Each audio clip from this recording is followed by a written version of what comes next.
So Angel's dead, right?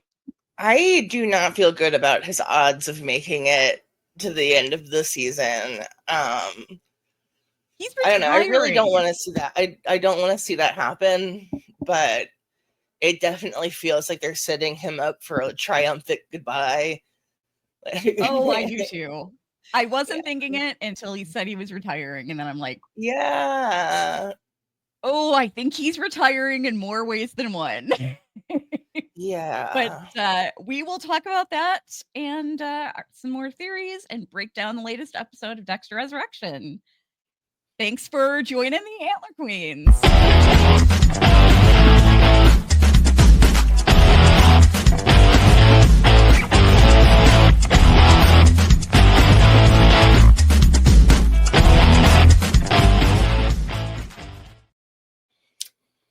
Hey guys, welcome to the Antler Queens.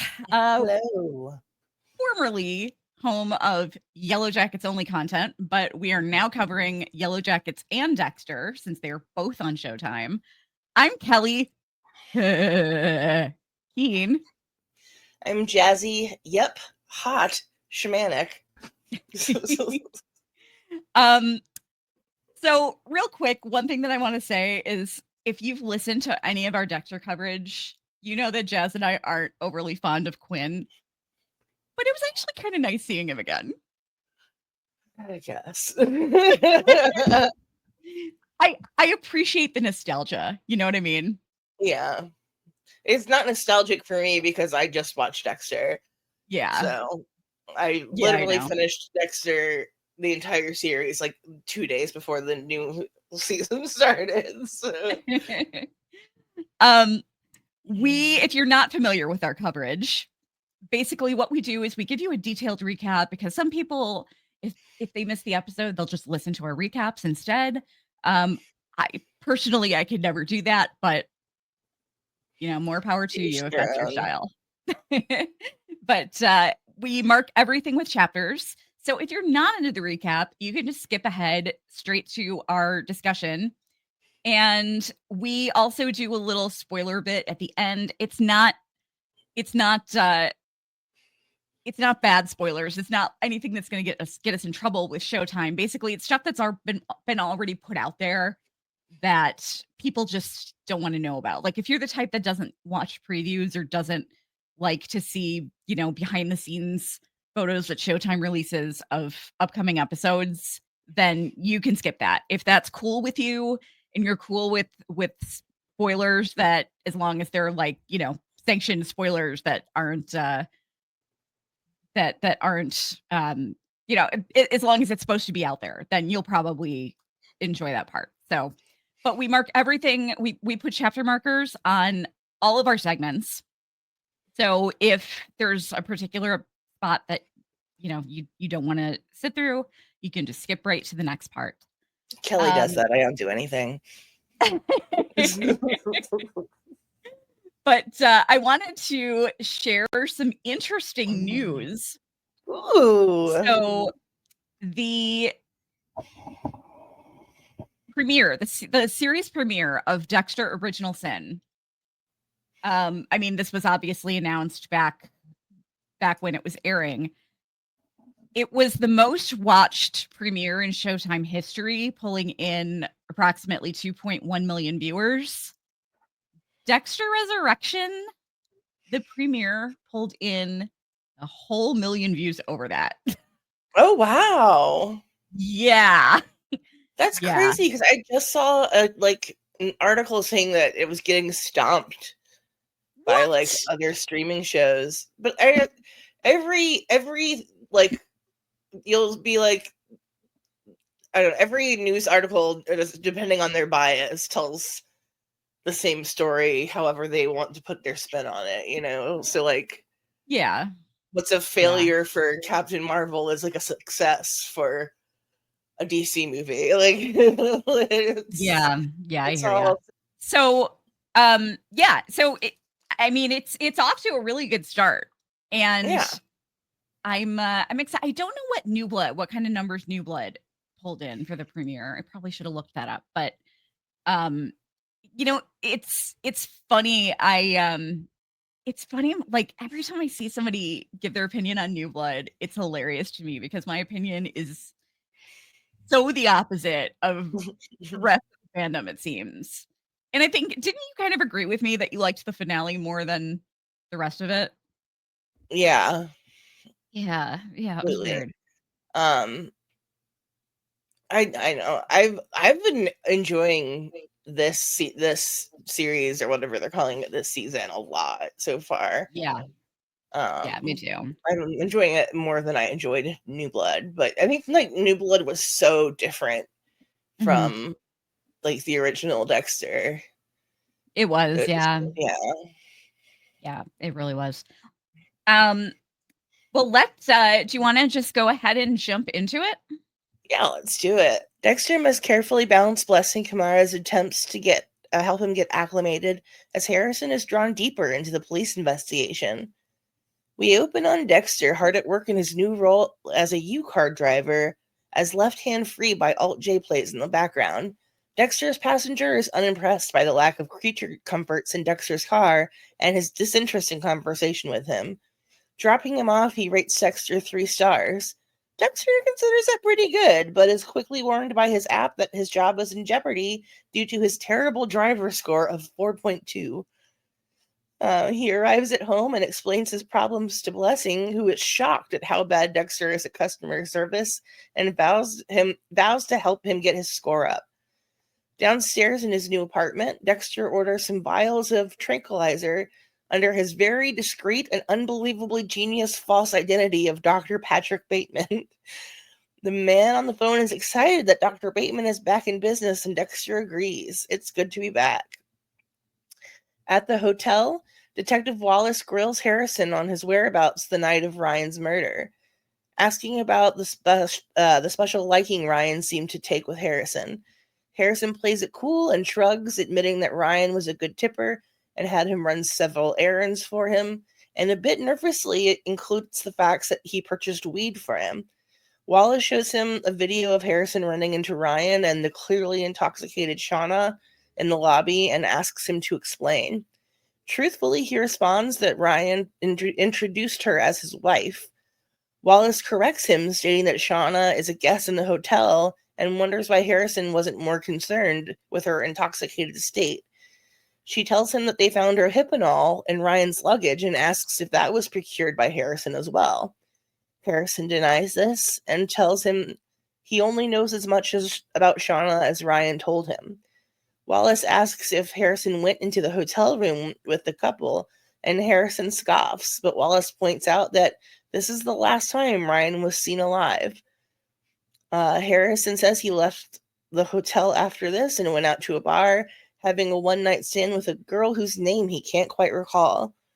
Wallace says he better find that girl's name and get it to her as quickly as possible, since she is now his alibi for Ryan's murder.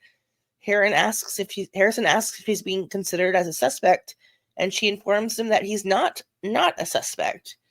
Harrison leaves. Wallace's instructions. As Harrison leaves, Wallace instructs Olivia to find every shred of footage of Harrison that they can. Back in Queens, Blessing and his family take Dexter to Flavor Country as he joins them for dinner. The family bickers and are just generally adorable, discussing Blessing's daughter's Joy potential move to California with her parents, much to her parents' chagrin. The conversation is brought to a sudden halt when Blessing's wife, Constance, asks Dexter why he left Miami. Legitimately surprised, Dexter asks how she knew about that. She tells him that she runs background checks on all of her tenants. Dexter admits he spent most of his life in Miami, but lost some loved ones and decided to start over somewhere new. Blessing says that Dexter is an immigrant to New York just like they are, and with his help, Dexter will become the best rideshare driver in the city. He also sets Dexter up with an appointment with Joy, the best acupuncturist in New York. The family laughs, and Dexter uses the break in conversation to excuse himself, grabbing a copy of his background check on the way out the door. Back in his apartment, Dexter uses Constance's background checking site search for the phony dark passenger. He discovers Ronald Schmidt, who has very little digital trail, but is able to find his apartment and begins to stalk his prey. Dexter breaks into Ronald's apartment and is only briefly slowed down by the key padlock. Dexter complains about his aching body to Ghost Harry.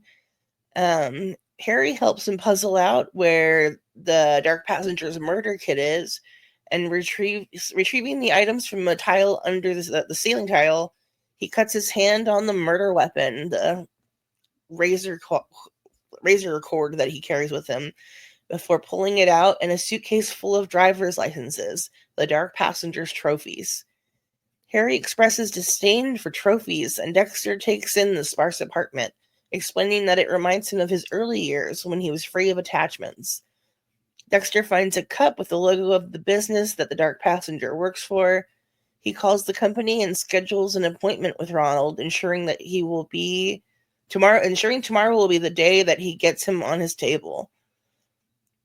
Back in Miami, Angel is enjoying a drink when Teddy Reed calls, informing him that Dexter's license plate has been dinged for speeding in New York City. Batista excitedly takes down the information. Back in Queens, Blessing has made Dexter an enormous convenience kit for his car. He includes snacks, water, every kind of toiletry, even condoms, to Dexter's surprise. Blessing insists on a good driver must be ready for anything. They continue chatting as Blessing heads outside with a long, thin piece of metal sheeting to help keep the rats out of the building. Dexter watches him, obviously taking something in. The detectives are back in Ryan's room with the hotel manager. Wallace starts putting together the pieces. She believed whoever killed Ryan was attempting to be a hero and save Shauna from his attack.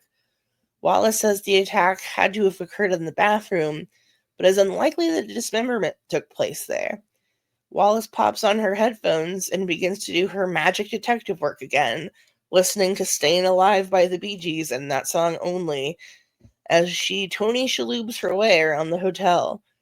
She investigates the staff's carts and staff elevators, all the while screaming at the top of her lungs over the music that only she can hear. She eventually makes her way to the kitchen, correctly IDing it as the kill room. Back in Queens, Dexter enjoys a bit of role reversal as he lays on Joy's acupuncture table. Dexter asks if she's excited to move away from her family, and she explains that while she is excited, she will miss her dad too much if they moved all the way across the country. Despite how much they bicker, she truly loves her father. She pricks Dexter with 3 needles, and he's immediately relieved from the pain that has been plaguing him since waking up in the hospital. He's impressed with Joy's skills. Dexter spies on Harrison, arriving at the cafe for his date with Elsa. Harry encourages him to just go and talk with his son, but Dexter doesn't want to spoil his date with a surprise visit from Zombie Dad. He can clearly see that Harrison has feelings for Elsa and leaves to give them privacy. Inside the diner, Harrison thanks Elsa for joining him, explaining he's been so overwhelmed with the police work and Ryan's death. This is a welcome change of pace. He admits he can't get the image of Ryan out of his head. Elsa, sweet darling Elsa, insists that Harrison shouldn't feel guilty about Ryan's passing. It isn't his fault. Harrison has a flashback to Ryan's murder, jumps up to shake himself out of it, and asks if Elsa wants to go and have a drink somewhere. Elsa invites him home to watch Drag Race with her. Back at Elsa's, they discuss Elsa's relationship with her son's father, confessing to Harrison he was a one-night stand. But she loves her son so much that it doesn't matter. Noting how late it's gotten, Elsa invites Harrison to stay over and sleep on the couch. He excitedly agrees. Across town, Charlie is organizing a fancy party with the help of a planner. She is approving table settings, menus, and ordering some very insanely expensive bottles of wine. The party planner is surprised that she doesn't want any staff to work the event when they're serving.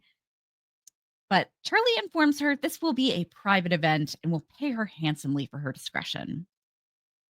Back at the hotel, the detectives storm into the area where Harrison and Elsa are working, demanding to know why Harrison hasn't provided the name of his one-night stand. Elsa excuses herself as the detectives sit Harrison down for another chat.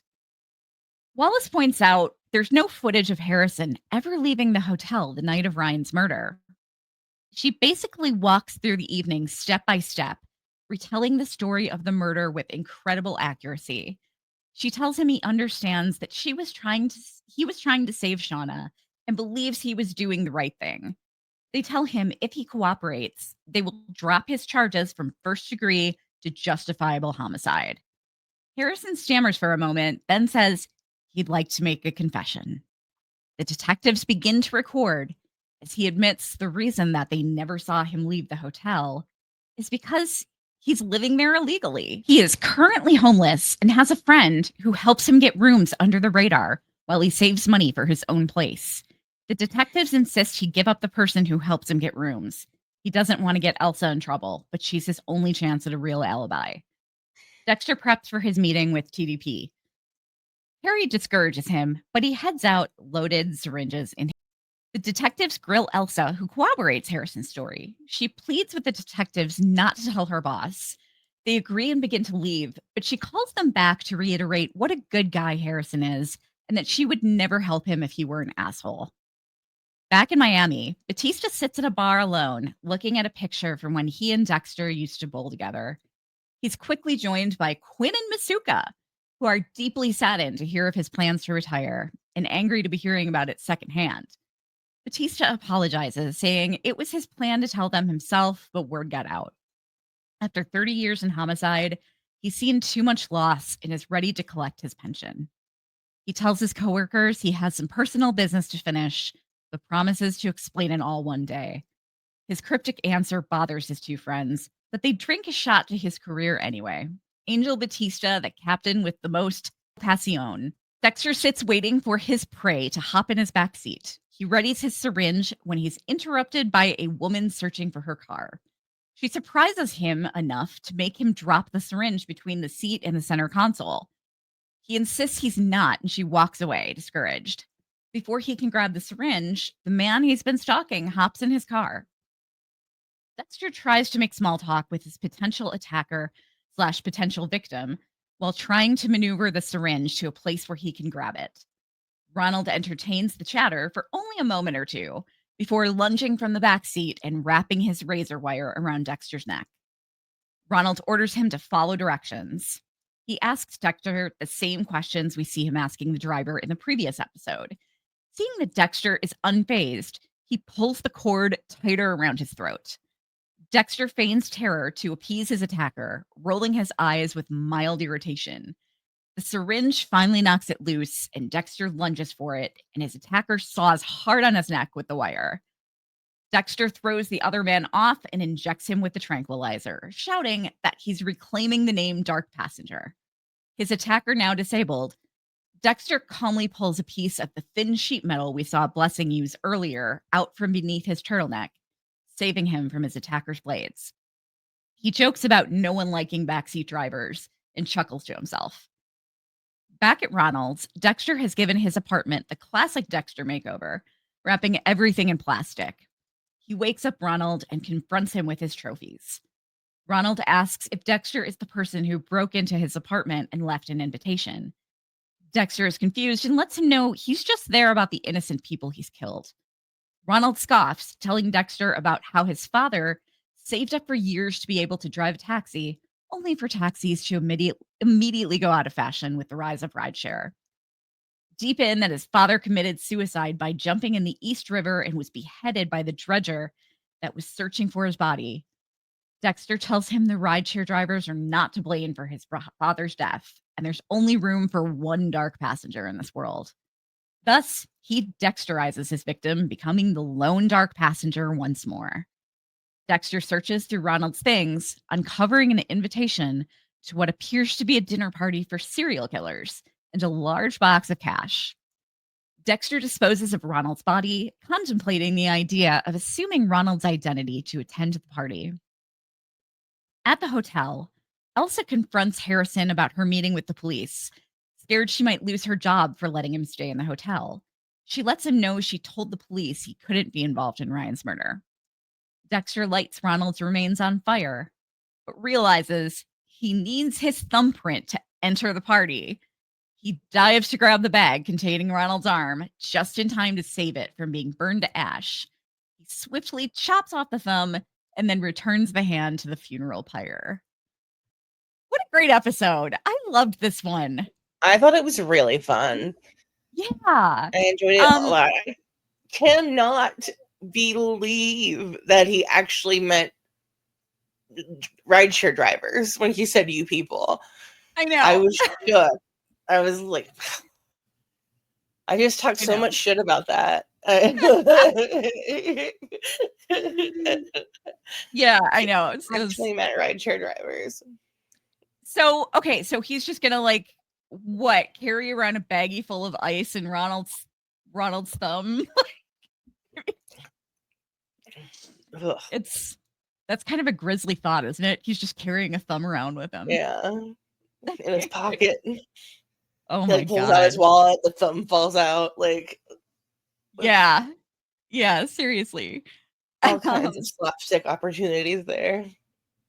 Well, we had the Dark Passenger Thunderdome, and Dexter won it. It was quick. I thought it was going to take longer. Enter. What's that? I thought Ronald would be around longer. I thought he was going to be a bigger nemesis. Yeah, I did too. In and out. But yeah, Dexter, of course, won the Dark Passenger Thunderdome and got his name back to himself. So we talked about it first thing this episode, but Angel is so dead. I cannot. I'm going to be shocked if he gets out of this season alive. Yeah. I really don't want to see that go down, but it seems like they're giving him goodbyes. They're like, yeah. It seems like they're wrapping up his story, which I don't want to see happen, but yeah. Same. Well, why don't we get into our lists here? Mm-hmm. Do you want me to start? Well, actually, no, let's do our St. Rita and Kill Table awards first. For sure. Who's going on your Kill Table and who are you giving the St. Rita award to? Kill Table is going to be Detective Wallace. I am already so done with her character. I am like, she's just such a generically written trope of a detective. Like, and that's nothing against the actress. She's doing a great job. She's just has developed as any female character on Dexter besides Deb. Like, yeah, they basically get like one identity trait and that's it. But yeah, I'm just not a fan of that whole super like detective magic powers thing that every show does. And then my St. Rita award is going to be Blessing probably every episode because I love him.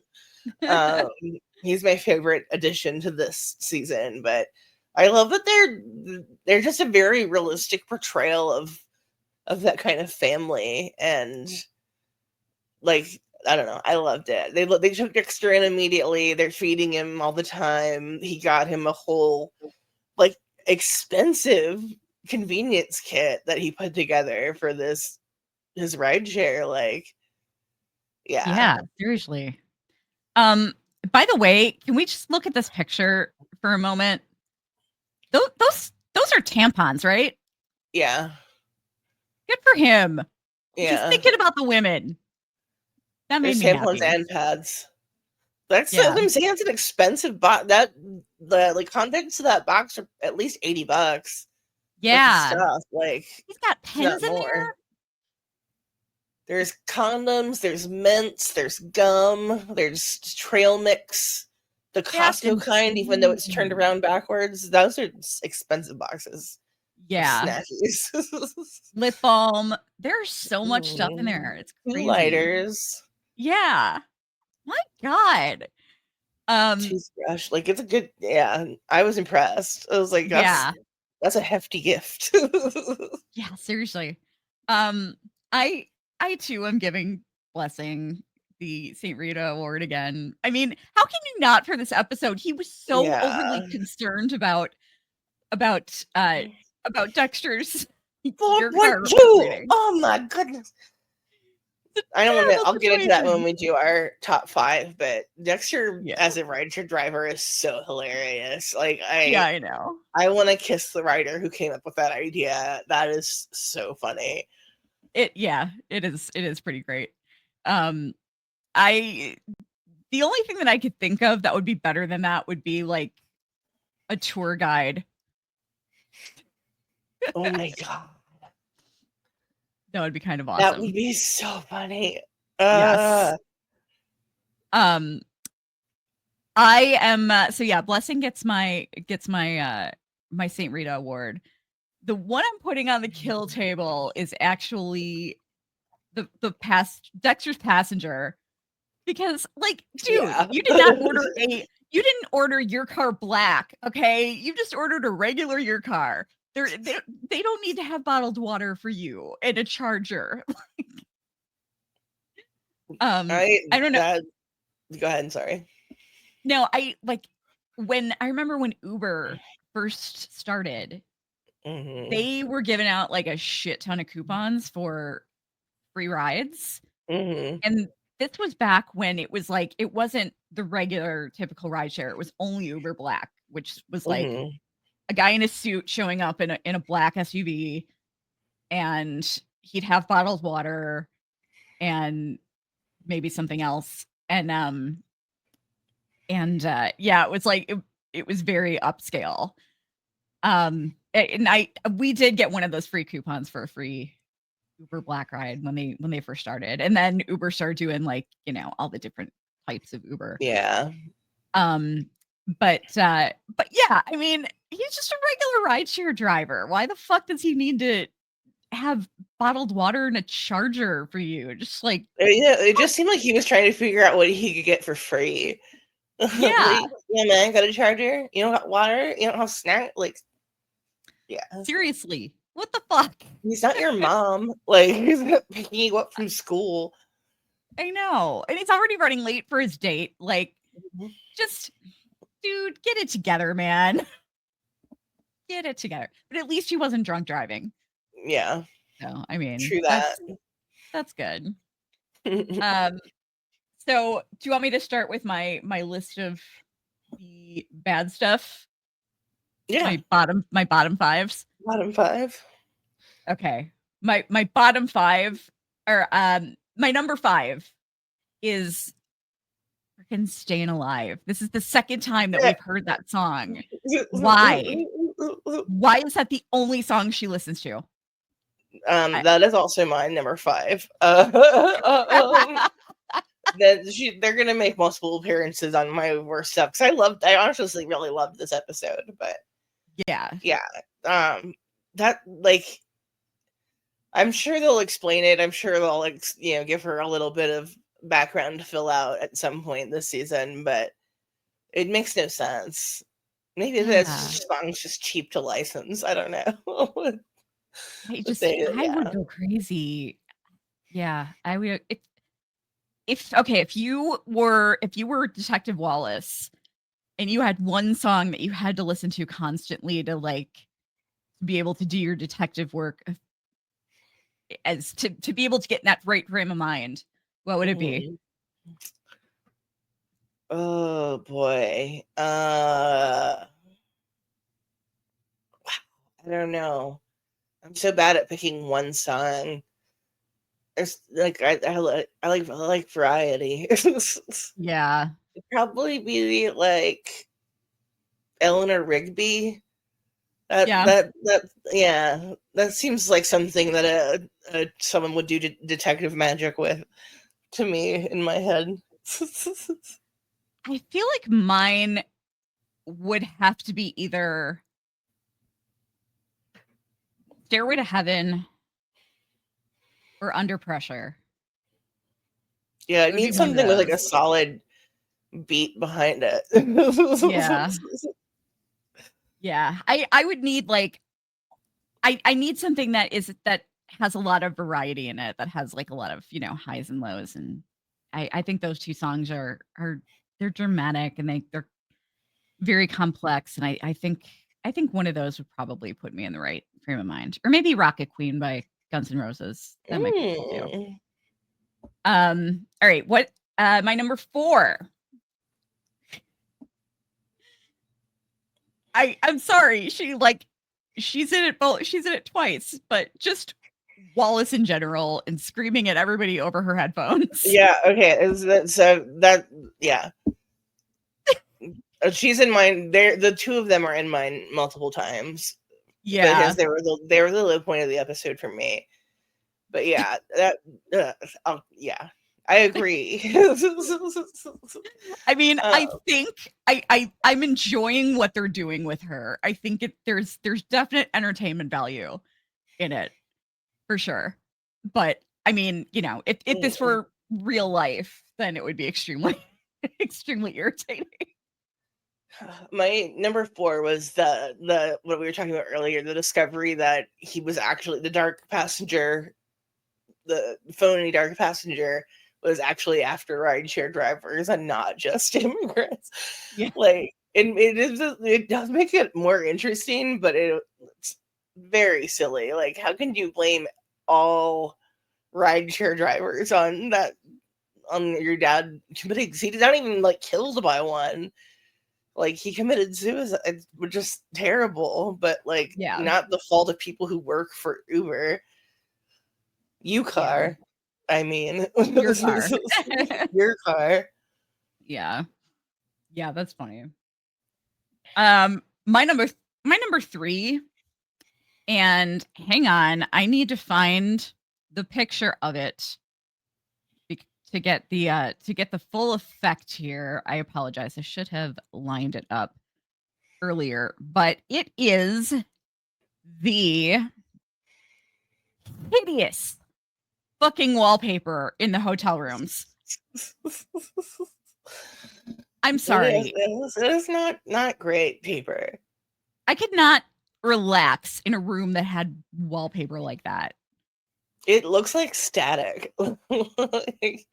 Seriously. It looks like an itchy sweater. I mean, I think it's wallpaper, unless I don't think that's paint. No, that's gotta be wallpaper. Yeah, like when we saw Ryan's room before, it was just it had all that red light, so you couldn't really see it. Mm-hmm. But yeah, that wallpaper is so goddamn hideous. I can't take it. That's not relaxing. Like, your wallpaper shouldn't give you anxiety. Yes. My number 3 is the hotel manager.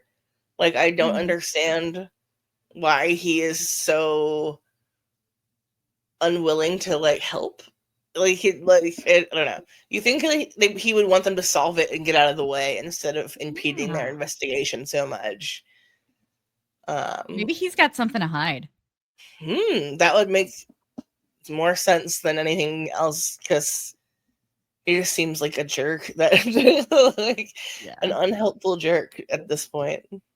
Yeah, seriously. Number 2 was actually my I should have picked a different number 2 for this, but it was Dexter's customer just being overly demanding and entitled and thinking that his rideshare driver should have a charger and a bottle of water for him. So that's annoying. Fair. Yeah. He's not a good dude at all. Yeah. There's no redeeming qualities. My number 2 is seeing Quinn again. I wasn't ready. I did enjoy the scene. It's a good scene, and it was like, neat to see them all together again. But I have had no space from the original to like feel nostalgic about it. So I'm just like, oh, more Quinn. I'm still mad he survived to the end of the series. Like, yeah. One of these days we're going to have to get into the maybe we'll do a special episode on it or something, if I can even find it. But I remember before the finale came out, I wasn't real involved in the online fandom, in the online Dexter fandom back in 2013. But I must have been involved to some extent because I remembered seeing there were foilers that were posted by somebody, and people were swearing up and down that it came from a credible source, and it was the whole entire synopsis, like from start to finish. Oh no. And it was so bad. I never compared it since then to see if it would like compared it against the real finale to see which one was worse. But in the foiler, it had Dexter dying and Quinn actually taking over for him. Ooh, what, how? I don't know. That doesn't even make sense. He's not a detective. I know. He's a forensic scientist. I mean, taking over for him as like, as Dexter, like as the big Harvard lecturer. Okay. Yeah. Well, that would be more interesting. Yeah, seriously. I kind of thought that's what was going to happen with Batista this season when he showed up, but he's still a little cinnamon roll. Yeah, I know. And that's going to be his undoing, unfortunately. Yeah. What's your number one? My number one is the fucking kitchen staff leaving the door open all day long. All day. That's unheard of. Do you know how many fucking rats are in New York City? And bugs, like seriously. Yeah, there's no way. No. There's no way. That makes no sense. Absolutely. And they're a massive hotel. Like the health inspector would be all over that. Yeah, that's so disgusting. I mean, I didn't even think about that. That's a great one. There would be like stray cats hanging out in there. I mean, think about it, because there's food. All those food smells are coming from there. Like it would attract all the animals. You might even get a coyote in there. Who knows? I mean, like there was in downtown Chicago, there was a coyote walked into a Panera Bread, and it had a hurt paw. Like its paw was hurt, so it walked into a Panera Bread and went over by the cooler and put his paw in the cooler and just sat there. Oh my god. Oh. Downtown Chicago, downtown. I didn't know you guys had coyotes. Yeah, they're like, they're all over like the edge, like the border, the city border. They're big coyote areas, and they make their way into the city. We're having huge coyote problems in LA right now because all their territory burned down. So now they're just like hanging out in the neighborhoods, eating everyone's pets. Oh man, it's not a good time. That is rough. That's rough. Yeah. So what's your So what's my your number one? My number one is the staying alive scene. First because of the use of the song again, and because of the like tropey detective stuff, but the main reason is because I have never once in my life shouted at someone because I had headphones on. Yeah, I know. Is that a thing that really happens? You see that on TV all the time. I have never I know how to feel the way my voice is supposed to feel when I'm talking to someone and I have headphones on. I don't know. I find that so strange. I made that joke like 3 times, and it just never landed for me. Yeah, like my least favorite scene of the episode. Yeah, it's very strange. I hope they give her something better to do because that's not a great quirk. Yeah, agreed. Okay, let's go to our top 5s. Mm-hmm. My number 5 is just basically how adorable Blessing and Joy's relationship is. They are just so adorable together. Like the way he was heaping praise on her and hugging her when she was like, I wish you supported my business like that. And then the way that she was talking to Dexter about him later, it was so sweet. These guys are so wholesome. Yeah, I love them. They're the high point of the show for me right now. Yeah. You know what I could almost see happening? Like, I was thinking while I was rewatching this family is just so incredibly wholesome. You know something really terrible is going to happen. I could see Blessing's entire family getting killed. Oh no. And no, I won't have it. And he finds out about Dexter's activities and then he starts helping him. Ooh. I can almost see that happening. Yeah. That's just too sad. Yeah, I know. I would hate to see that. I don't want them to get fridged. But they are women, so they have to die. Yeah. Yeah, seriously. Yeah, they're just they're so wholesome. It just can't, it can't stay that way forever.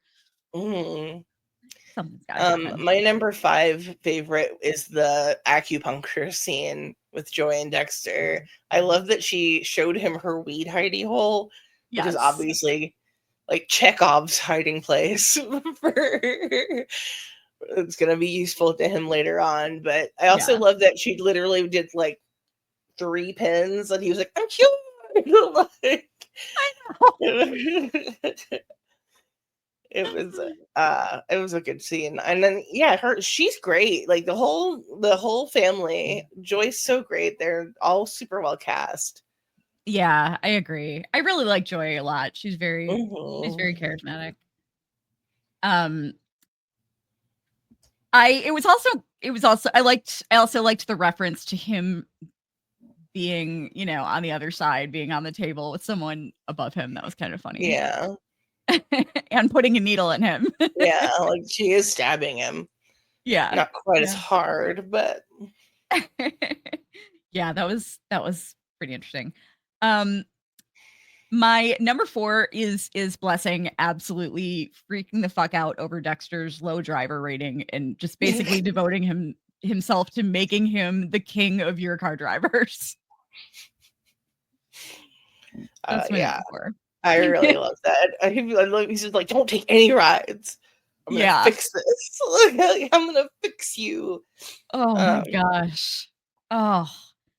My number 4 was Harrison and Elsa spending the night together but not sleeping together. Like I like that they're still building on that.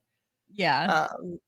Because they obviously like each other a lot, but I'm glad that they're like slow playing that relationship. Yeah. They're cute. Sure. And it was and it was nice to see Harrison be able to sleep somewhere other than a hotel room or his dad's truck. My number, that was number 4, right? Yeah. Okay. My number 3 is Dexter placing his first order for M99 since Miami. I like that they're retconning the retcon from New Blood, where Angela was pointing out that the Bay Harbor butcher used ketamine, which he absolutely did not. He used M99. So they're retconning the retcon. Someone's got to do it. I appreciated that. It's and it's just a reminder that Dexter's back. You know what I mean? He's getting all his stuff together again. He's getting settled. I just don't understand how anyone would believe that Dr. Patrick Bateman is a real person. Like, right? Is that name not omnipresent for people who like over 25 in this country? Yeah, exactly. What are we on, 3? Yes. My number 3 is just Dexter as a U-car driver in general. Like that is so funny. Like his just that opening scene is so funny. of him being like, she's like, check out this like cheerleader I'm gonna hook up with, and he's like, yeah, hot. I know. Like, am I supposed to have water? Like, he's so bad at customer service, and he's only talking about like how great he is at blending in and like being this like, you know, master of like disguise or whatever, and he just was like so bad at customer service. Yeah. He really is. It was It's really kind of funny for me. My number 2 is kind of a two-parter, and it's basically the cleverness of Dexter in this episode. In the 2 particular examples that I'm thinking of are him breathing on the keypad. Yeah. I thought that was really clever. And the steel Sheet wrap metal, that he that was hid under his turtleneck. that scene stressed me out. I was know. Like, how is he okay at this point? Especially when he leans all the way forward to grab the vial and he's just sawing down on his neck. I was like, oh fuck, he has to be getting hurt. Like, Yeah. I know I didn't like. I don't know. I'm normally better at putting things together, calling stuff out, but that was a surprise for me. I do have one complaint about that scene though. First of all, I don't think it's realistic that Dexter would have outstrengthed the other guy in the condition that he's in. Yeah. Well, he just got 3 acupuncture needles, so. Oh well, yeah. He's basically so an action hero at this point. Yeah. But toward like right at the end there, I don't know if it was just bad choreography or what it was, but there was something very off about it. Like it looked like the Dark Passenger was holding back. You know what I mean? Yeah. It just didn't, it wasn't really executed all that well. I think they could have done a better job with it because it just looked a little awkward. Yeah, it looked a little forced. My number 1. Oh wait, I didn't do my number sorry, 2 you yet. didn't do yours. You said yours was 2 fine. parts. You have a second. Oh yeah, my second part. No, that was it. It was the no, it was just Dexter's cleverness with the 2 parts being like the keypad and the sheet metal thing. Word, yeah. My number 2 is, you're good, don't worry. My number 2 was Blessing giving him that enormous fancy convenience bag for his car. Like, that is such a nice thing to do for this person you just met. And like, it seems like it's such a like nothing gesture. Like it's like he's driving Uber for a living, your car for a living. Like, he's not making not really real money, you know, like that's a big expensive gift to give someone. And I was like, that's just so kind. Like, so yeah. Just I love that whole family. They're great. I'm enjoying them so much. So I'm sure they're gonna get hurt and killed. Probably really terribly. I'm sorry, Constance and Joy and Prudence. My number 1 is, even though Dexter's condition is still very unrealistic, despite that, I like that it's being acknowledged that he's not as physically capable as he was in his 30s and 40s. You know, I like that they're actually talking about that. That's one thing. That's one complaint that Dawn and I have about Daryl Dixon, about how like there was so much great stuff in the scripts that was taken out about him complaining about, like, you know, all the aches and pains that he has because he's old and like he can't he can't fight as well as he used to when he was younger. Like, there's so much great stuff that was put into the script about, you know, Daryl getting older and all the pains and complaints that come with that, and it just got taken out. And that's one thing that we always complain a lot about. So it was nice to see that Dexter talked about this, you know? Mhm. I liked it. I mean, I agree. when you've got a show that's been on as long as Dexter has, I mean, next year it'll be 20 years. I mean, it's, your character's a lot older than they were when it He's started. aging into James Remar at this point. Like Yeah. he's like physically starting to look like him. Yeah, Um, yeah, pretty much. yeah. Pretty much. My What's your number one? one was the scene during the your car attack where he's feigning being afraid. That cracked me. He's like, "Oh no, I'm so scared." He's rolling his eyes like. I love when Dexter acts. It was funny. Yeah. He Yeah, doesn't Michael like. C. Hall does some of his best work when he's Dexter when he's Dexter acting. Mhm. He doesn't ever get to like have a lot like big comedy moments either. So I enjoyed that. Yeah. Yeah, for sure. My I honestly like he doesn't have a lot of comedy moments. Mhm. But I honestly don't know which one is my favorite of his comedy moments. I think that like for me, I didn't know if anything would ever be up there. I didn't know if anything would beat when he was arguing with Rita's neighbor about her dog, and she was like, "Walter's an outside dog," and there was a pause. He's like, "Did he tell you that?" The way he delivered that line was so funny, and I didn't know that anything could top it until the sour pickles line. And I'm not sure which one I think is funnier. I think they're both tied for my favorite Dexter humor moment. It's great when he gets to do a little bit of comedy. I Yeah. really enjoy it. Yeah, I like it. He got to do a lot more of that in 6 Feet Under. I mean, not a ton more, but, he Mhm. definitely had his moments. Um, but, yeah, what what other did you have any other theories that you're tossing around in your mind right now?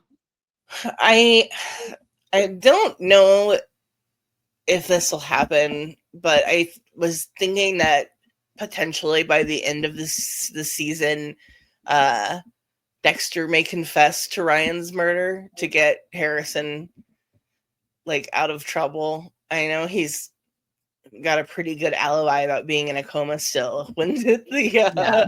attack took place, but I don't know. Confessing has an effect on trials, so I don't Yeah. know. I feel like he'll make some kind of sacrifice to protect Harrison from going down. Yeah, I could see that. Um, yeah, I mean, right now, my biggest theory is just that Angel is gonna die. I'm convinced of it. I think Blessing is gonna be Yeah. fine. Blessing's gonna be fine, but I don't think his family will all be fine. Um, but yeah, I don't know. I'm starting to think there might be something up with Stefan. Like maybe he's got some kind of secret that he's hiding, and that's why he's Ooh. not so cooperative with hotel guests. I Hmm. don't know. I don't know. Maybe he's like, I don't know. Maybe he's got some organized crime thing going on. Mm. That would make sense. Yeah. Yeah. I did think it was funny that Dexter thought that his 3-star ratings was Good. pretty good. Yeah. He's like, not bad. Oh, they're firing me. Out of 5, that means Dexter is perfectly fine with mediocrity in all The areas C of his life. average. Yeah. Um, let's go into the spoiler section real quick Mhm. because there's something that I wanted to talk about. If you are not interested in spoilers, please tune out now, but join us live on our YouTube channel on Sunday nights for our live after show. Mhm. Also, more people, according to the article that I pulled the numbers from for the premiere. According to that article, streaming is blowing cable out of the water. Like the overwhelming majority of people are watching it on Paramount Plus. So, which means that the majority of people watching it may actually be watching it before Sunday. So, leave us a comment and let us know what your preferred time to join us for an after show would be. As of right now, we'll stick with Sunday nights. But but yeah, leave us a comment and let us know what your ideal time would be, and maybe we'll change it if enough people have the same idea. But also make sure to follow us on our social medias. We are at Cyborg Queen Media on all of the social media sites except for X, where we are Cyborg Queen TV. We are going to be covering some other shows in the near future. We've got Alien Earth coming up, and we've got the Daryl and Carol Walking Dead spinoff coming up, and then after that, Welcome to Derry. And but on the Antler Queens will always be Dexter and Yellow Jackets only.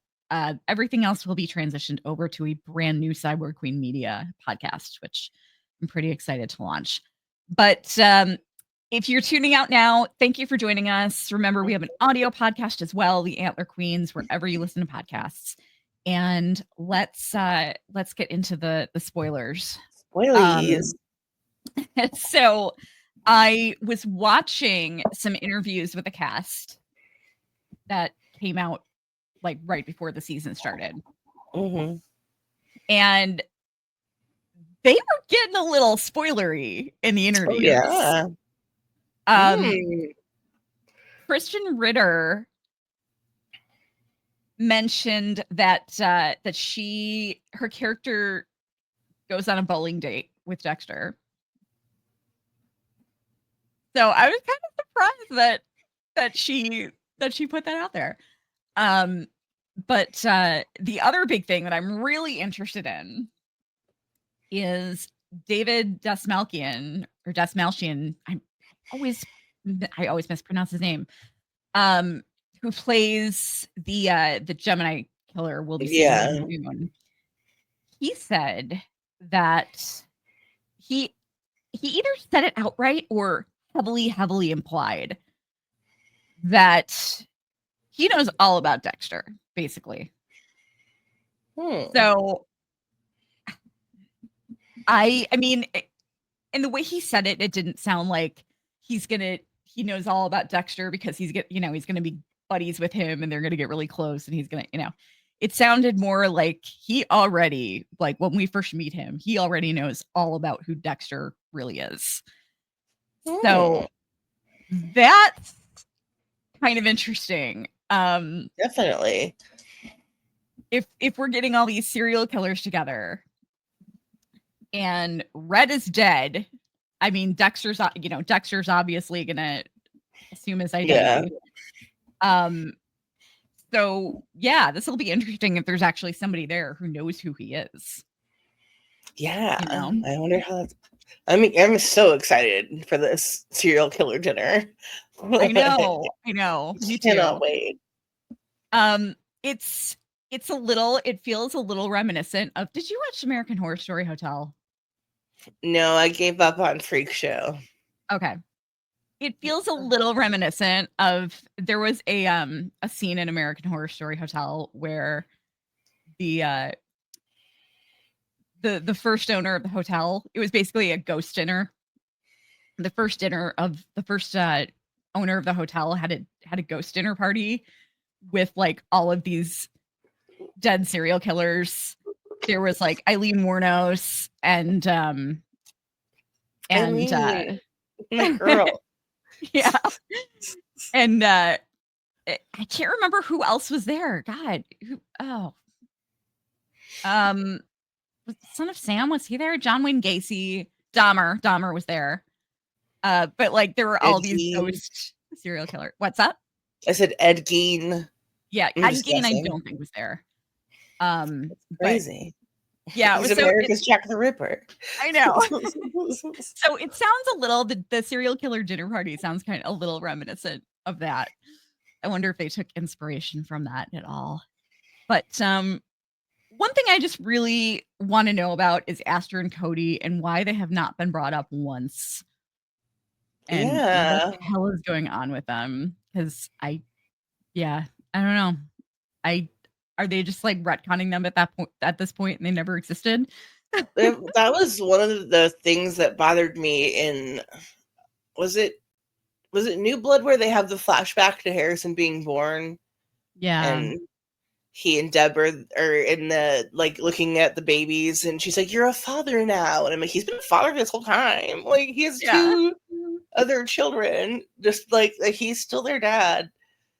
Right. Way to dismiss his stepchildren as not his children. Like, no, like everything's gonna change now. You're a dad today. That bothered me. Yeah, I know. That was annoying. My stepfather is my father. Like, you know. Yeah.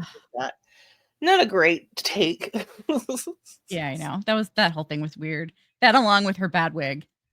Oh my god, that wig! I know. Like, why did her hair have to be accurate for that season? Why couldn't was it that important? Really? It wasn't even really the same length. It was like, I don't know. That wig haunts my dreams. Yeah, I know. That was a terrible. All right. Well, thank you so much for joining us, everyone. And don't forget to subscribe and turn on your notifications so you know when we've got new content up or when we're going live. We're trying right now to commit to new content every Wednesday, Friday, and Sunday. So we've got lots coming up for you. I mean, we're going to be pretty consistently busy into probably the start of next year. So, yeah, come join us on Sunday nights and we will talk to you guys real soon. Okay. Bye. Bye, everybody.